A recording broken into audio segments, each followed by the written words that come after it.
യേശുമിശിഹായ്ക്ക് സ്തുതിയായിരിക്കട്ടെ. നുണയുടെ ചരടിൽ നിന്നും എൻ്റെ ജീവിതത്തിന് വിടുതൽ നേടുന്ന കാലമാണ്.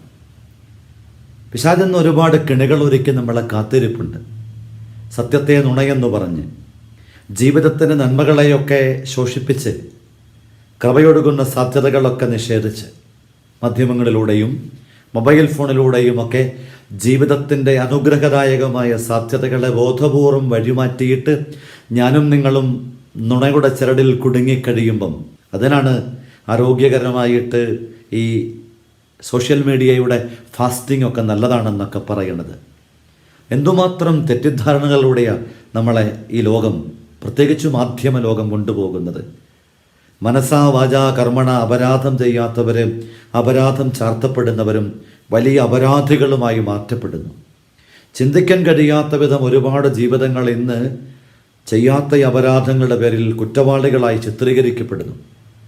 നമ്മുടെ രാഷ്ട്രീയ മത നേതൃത്വങ്ങളിലൊക്കെയും ഇത്തരം നുണച്ചരടുകളിൽ ബന്ധിക്കപ്പെട്ടവരെ മോചിക്കാൻ, നാം അത്തരം ചരടിൻ്റെ കെണിയിലാണെങ്കിൽ ബന്ധനം എത്ര വലുതാണെങ്കിലും നമ്മുടെ ജീവിതത്തിൽ അപകടകരമാണെന്നുള്ള ബോധ്യങ്ങളിൽ നിന്നുകൊണ്ട് ആ നുണച്ചരടുകളെ പൊട്ടിച്ചെറിയാനായിട്ട് സത്യനീതി ധർമ്മബോധങ്ങളോടുകൂടെ ജീവിക്കാൻ നമുക്കാവട്ടെ.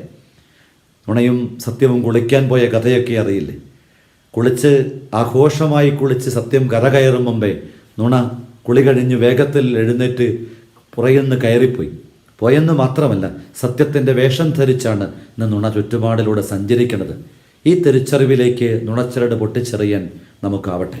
നമുക്ക് പ്രാർത്ഥിക്കാം. ശോയെ, നുണയുടെ ചരടുകൾ പൊട്ടിച്ചെറിഞ്ഞ് സത്യത്തിൻ്റെ ബലമുള്ള കോട്ടയ്ക്കകത്ത് ജീവിക്കാൻ കൃപയേകണമേ.